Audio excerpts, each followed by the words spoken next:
Hello नमस्कार, स्वागत है आपका अपने चैनल टॉप हिंदी क्लासेस में। आज हम लोग देखने वाले हैं भारतीय नदियों से संबंधित टॉप 25 एमसीक्यू जो आने वाले किसी भी एग्ज़ाम के लिए महत्वपूर्ण है। आप लोग वीडियो को एक बार पूरा देखें और चैनल पर नए हो तो प्लीज़ चैनल को सब्सक्राइब कर लें। देखते हैं क्वेश्चन नंबर 1। निम्नलिखित में से कौन सी नदी सीधे गंगा में आकर मिलती है? तो इसका राइट आंसर हो जाएगा ऑप्शन नंबर बी, सोन नदी। सोन नदी सीधे गंगा में आकर मिलती है। इसे सोनभद्र शिला के नाम से भी जाना जाता है। यह मध्य प्रदेश के अनूपपुर जिले में अमरकंटक के पास उत्पन्न होती है और यह उत्तर प्रदेश और झारखंड राज्यों से गुजरकर बिहार के पटना जिले में गंगा नदी में विलय हो जाती है। तो इस तरह right answer option number B हो जाएगा। Question number 2। तिब्बत में मानसरोवर झील के पास किस नदी का उद्गम स्रोत है? सतलज, सिंधु या ब्रह्मपुत्र या इनमें से सभी? तो इसका राइट आंसर हो जाएगा ऑप्शन नंबर डी, इनमें से सभी। सतलज और ब्रह्मपुत्र नदियां कैलाश मानसरोवर क्षेत्र में ही जन्म लेती हैं। साथ ही इस क्षेत्र से सिंधु नदी भी निकलती है। मतलब तीनों नदियां मानसरोवर झील के पास इनका उद्गम स्रोत है, सतलज, सिंधु, ब्रह्मपुत्र। तो इसका right answer option number D हो जाएगा। Question number 3। माजुली नदी द्वीप निम्नलिखित में से किस नदी में स्थित है? तो इसका right answer option number A हो जाएगा, ब्रह्मपुत्र नदी। माजुली असम राज्य में ब्रह्मपुत्र नदी में स्थित विश्व का सबसे बड़ा नदी द्वीप है। तो इस तरह right answer option number A हो जाएगा। Question number 4। किसे बिहार का शोक सैरो ऑफ बिहार कहा जाता है? तो इसका right answer option number B हो जाएगा। इसका right answer option number D हो जाएगा। इसका right answer option number D हो जाएगा। कोसी नदी को बिहार का शोक कहा जाता है। तो इसका right answer option number D हो जाएगा। Question number 5। देखिए, आप लोगों को कंटेंट अगर हेल्पफुल लगे तो प्लीज वीडियो को अपने दोस्तों में शेयर जरूर कर दें। Question number 5। निम्नलिखित में से कौन सा एक नदी हिमालय पार नदी है? तो इसका right answer option number B हो जाएगा, सतलज नदी। हिमालय पार नदी सतलज नदी है। यह तिब्बत से निकलने वाली नदी है। तो इस तरह right answer option number B हो जाएगा। Question number 6। इंदौर के समीप स्थित जनापाव पहाड़ी स्रोत है तापी नदी का, चंबल नदी का, माही नदी का या महानदी का? तो इसका राइट आंसर हो जाएगा ऑप्शन नंबर बी, चंबल नदी का। इंदौर के समीप स्थित जनापाव पहाड़ी का स्रोत चंबल नदी है। चंबल नदी यमुना नदी की सहायक नदी है। यह नदी जनापाव पर्वत महू से निकलती है। इसका प्राचीन नाम चरमवाती है। प्राचीन नाम क्या है? चरमवाती है। तो इस तरह right answer option number B हो जाएगा। Question number 7। भारत की निम्न नदियों में से कौन सी डेल्टा नहीं बनाती है? तो इसका right answer option number D हो जाएगा, ताप्ती नदी। भारत की ताप्ती नदी डेल्टा नहीं बनाती है। यह पश्चिम की ओर प्रवाहित होती है। तो इस तरह right answer option number D हो जाएगा। Question number 8। निम्नलिखित में से कौन सी नदी भ्रंश घाटी से होकर बहती है? भ्रंश घाटी से होकर बहती है। तो इसका right answer option number B हो जाएगा, नर्मदा नदी। नर्मदा नदी भ्रंश घाटी से होकर बहती है। भ्रंश घाटी का विकास कब होता है? तो जब दो भ्रंश रेखाओं के बीच की चट्टानें स्तंभ नीचे की ओर धंस जाती हैं। और ताप्ती नदी भी भ्रंश घाटी से होकर ही बहती है। कौन कौन सी नदी? नर्मदा नदी और ताप्ती नदी। ये दो नदियां हैं जो भ्रंश घाटी से होकर बहती हैं। तो इस तरह right answer option number B हो जाएगा। Question number 9।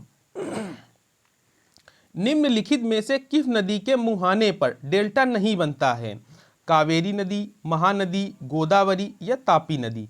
तो इसका राइट आंसर हो जाएगा ऑप्शन नंबर डी, तापी नदी। तापी नदी के मुहाने पर डेल्टा नहीं बनता है। Question number 10। दक्षिण भारत की नदियों में सबसे लंबी नदी है। तो इसका right answer option number A हो जाएगा, गोदावरी। दक्षिण भारतीय नदियों में गोदावरी सबसे लंबी नदी है। गोदावरी महाराष्ट्र के नासिक जिले में त्रियंबकम पहाड़ियों के पास पश्चिमी घाट में 1067 मीटर की ऊंचाई से निकलती है और यह बंगाल की खाड़ी में गिर जाती है। कितने मीटर की ऊंचाई से? 1067 मीटर की ऊंचाई से। तो इसका right answer option number A हो जाएगा, गोदावरी। नेक्स्ट क्वेश्चन, निम्नलिखित में से किस नदी को वृद्धगंगा के नाम से जाना जाता है? तो इसका right answer option number A हो जाएगा, गोदावरी। वृद्धगंगा के नाम से गोदावरी को जाना जाता है। क्वेश्चन नंबर 12, गोदावरी नदी का उद्गम स्थल है मुल्ताई नगर, त्रियंबकम गांव, जनापाव पहाड़ी या ब्रह्मगिरी पहाड़ी? तो इसका राइट आंसर हो जाएगा ऑप्शन नंबर बी, त्रियंबकम गांव। गोदावरी नदी का उद्गम स्थल त्रियंबकम गांव है। नासिक जिले महाराष्ट्र के त्रियंबकम गांव की एक पहाड़ी से हुआ है। तो इसका right answer option number B हो जाएगा। नेक्स्ट क्वेश्चन, कावेरी नदी का उद्गम स्रोत है ब्रह्मगिरी पहाड़ियां, सह्याद्री पहाड़ियां या गवालीगढ़ पहाड़ियां या अमरकंटक पहाड़ियां? तो इसका राइट आंसर हो जाएगा ऑप्शन नंबर ए, ब्रह्मगिरी पहाड़ियां। कावेरी नदी का उद्गम स्रोत कर्नाटक के कुर्ग जिले में स्थित ब्रह्मगिरी पहाड़ी से है। यह बंगाल की खाड़ी में गिरती है। इसे दक्षिण भारत की गंगा के रूप में जाना जाता है। तो इस तरह right answer option number A हो जाएगा। नेक्स्ट क्वेश्चन, कावेरी नदी गिरती है बंगाल की खाड़ी में, अरब सागर में या पाक जलडमरू मध्य में या खंबात की खाड़ी में? तो इसका राइट आंसर हो जाएगा ऑप्शन नंबर ए, बंगाल की खाड़ी में। कावेरी नदी बंगाल की खाड़ी में गिरती है। नेक्स्ट क्वेश्चन, कावेरी नदी जल विवाद मुख्यतः किन दो राज्यों के मध्य है? आंध्र प्रदेश तथा तमिलनाडु, केरल तथा तमिलनाडु, केरल तथा कर्नाटक या कर्नाटक तथा तमिलनाडु? तो इसका राइट आंसर हो जाएगा ऑप्शन नंबर डी, कर्नाटक तथा तमिलनाडु। कावेरी नदी जल विवाद कर्नाटक तथा तमिलनाडु के मध्य है। यह विवाद क्यों होता है? तो कावेरी नदी के डेल्टा पर अच्छी खेती होती है। इसके पानी को लेकर दोनों राज्यों के बीच विवाद होता रहता है। तो इस तरह right answer option number D हो जाएगा। नेक्स्ट क्वेश्चन, पंचगंगा तथा दूधगंगा किसकी सहायक नदियां हैं? कृष्णा की, गोदावरी की, गंगा की या झेलम की? तो इसका राइट आंसर हो जाएगा ऑप्शन नंबर ए, कृष्णा की। पंचगंगा तथा दूधगंगा कृष्णा की सहायक नदी हैं। इसकी अन्य सहायक नदियां कौन कौन सी हैं?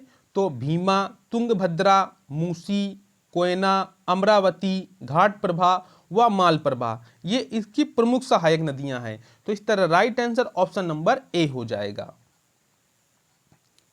नेक्स्ट क्वेश्चन, निम्नलिखित में से कौन सी दो नदियां अमरकंटक से उद्गमित होती हैं? तो इसका right answer option number B हो जाएगा, नर्मदा व सोन नदी। नर्मदा व सोन नदियां अमरकंटक से उद्गमित होती हैं। तो इसका right answer option number B हो जाएगा। नेक्स्ट क्वेश्चन, दामोदर नदी निकलती है तिब्बत से, छोटा नागपुर पठार से, नैनीताल से या सोमेश्वर पहाड़ी से? तो इसका राइट आंसर हो जाएगा ऑप्शन नंबर बी, छोटा नागपुर पठार से। दामोदर नदी झारखंड के छोटा नागपुर पठार से निकलकर पश्चिमी बंगाल में पहुंचती है। तो इस तरह right answer option number B हो जाएगा। नेक्स्ट क्वेश्चन, भारत की सबसे बड़ी वाह नदी कौन सी है? भारत की सबसे बड़ी वाह नदी गंगा नदी है। तो इस तरह right answer option number C हो जाएगा, गंगा नदी। नेक्स्ट क्वेश्चन, बिहार में बहने वाली नदियों में किसका उद्गम अमरकंटक में है? तो इसका राइट आंसर ऑप्शन नंबर यहां पर कोयन है। तो इसका right answer option number B हो जाएगा, सोन नदी। बिहार में बहने वाली नदियों में सोन नदी का उद्गम स्थल अमरकंटक में है और अमरकंटक भारत के मध्य प्रदेश राज्य के अनूपपुर जिले में स्थित एक नगर है। तो इस तरह right answer option number B हो जाएगा, सोन नदी। नेक्स्ट क्वेश्चन, निम्नलिखित में से कौन भारत की सबसे बड़ी प्रायद्वीपीय नदी है? गोदावरी, नर्मदा, कृष्णा या महानदी? तो इसका राइट आंसर हो जाएगा option number A, Godavari. Bharat की सबसे बड़ी प्रायद्वीपीय नदी गोदावरी है। क्वेश्चन नंबर 22, निम्नलिखित में से वह नदी कौन सी है जिसका उद्गम भारतीय राज्य क्षेत्र में नहीं है? तो इसका right answer option number D हो जाएगा, घाघरा। घाघरा का उद्गम भारतीय राज्य क्षेत्र में नहीं है। घाघरा को गोगरा या कर्णाली नदी भी कहते हैं। यह दक्षिणी तिब्बत के ऊंचे पर्वत शिखरों से निकलती है। घाघरा को क्या कहते हैं? गोगरा या कर्णाली नदी भी कहते हैं। तो इस तरह right answer option number D हो जाएगा।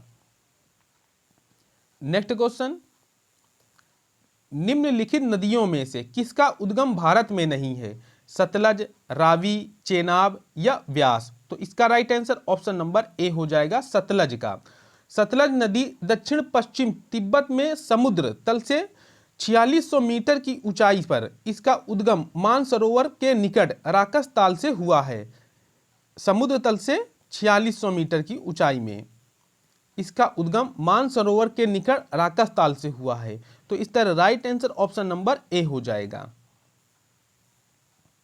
नेक्स्ट क्वेश्चन, भागीरथी और अलकनंदा गंगा में कहां पर मिलती है? कर्णप्रयाग, रुद्रप्रयाग, गंगोत्री या देवप्रयाग? तो इसका right answer option number D हो जाएगा, देवप्रयाग में। भागीरथी और अलकनंदा गंगा में देवप्रयाग पर मिलती हैं। देवप्रयाग भारत के उत्तराखंड राज्य में स्थित एक नगर एवं प्रसिद्ध तीर्थ स्थल है। क्या है? एक नगर एवं प्रसिद्ध तीर्थ स्थल है। तो इस तरह right answer option number D हो जाएगा, देवप्रयाग। नेक्स्ट क्वेश्चन, सिंधु नदी का उद्गम स्थल है रोहतांग दर्रा, शेषनाग झील, मानसरोवर झील या मफसातुंग हिमानी? तो इसका राइट आंसर हो जाएगा ऑप्शन नंबर सी, मानसरोवर झील। सिंधु नदी का उद्गम स्थल तिब्बत के मानसरोवर के निकट सानोख्या बाब हिमनद नामक जलधारा से माना जाता है। यह अरब सागर में गिरती है और भारत में इसकी लंबाई 1114 किलोमीटर है। यह कहाँ पर गिरती है? तो अरब सागर में गिरती है और भारत में इसकी लंबाई 1114 किलोमीटर है। तो इस तरह right answer option number C हो जाएगा, मानसरोवर झील। और ये वीडियो का लास्ट प्रश्न था। वीडियो अच्छा लगा हो तो प्लीज़ चैनल को लाइक तथा शेयर जरूर करें। मिलते हैं नेक्स्ट वीडियो में। Thanks for watching.